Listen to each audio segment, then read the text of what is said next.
Today we explore Genesis chapter 17, verses 1 through 27, where we witness God's transformative covenant with Abram, marking a profound turning point in biblical history.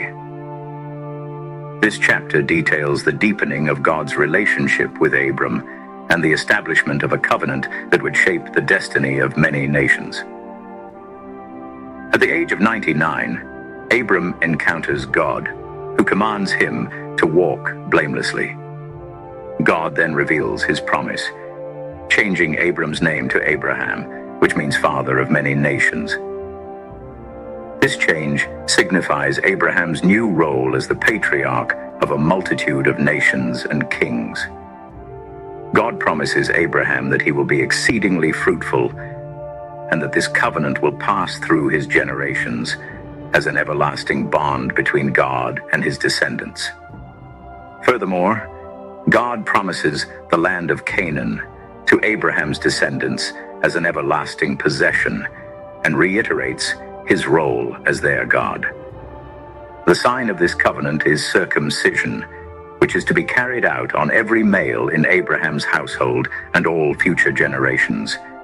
This physical mark serves as a perpetual token of the covenant between God and Abraham's descendants. During this profound encounter, God also changes the name of Sarai, Abraham's wife, to Sarah, and blesses her to be the mother of nations with kings among her descendants. Despite their advanced ages, God promises them a son, Isaac, who will continue the covenantal line. God also acknowledges Abraham's concern for his son Ishmael, born to Hagar, promising to make him fruitful and the father of 12 princes and a great nation. The chapter concludes with Abraham obeying God's command.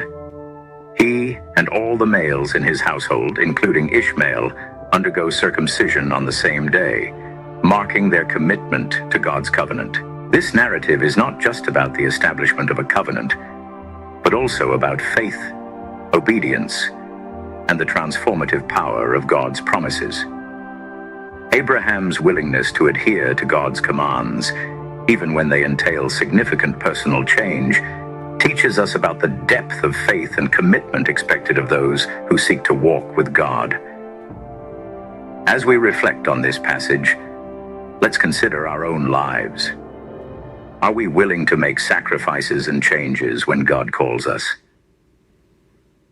Abraham's story encourages us to trust in God's promises, follow his commands, and embrace the roles he has destined for us, just as Abraham did when he stepped into the identity God crafted for him. Thank you for your time. We will see you tomorrow.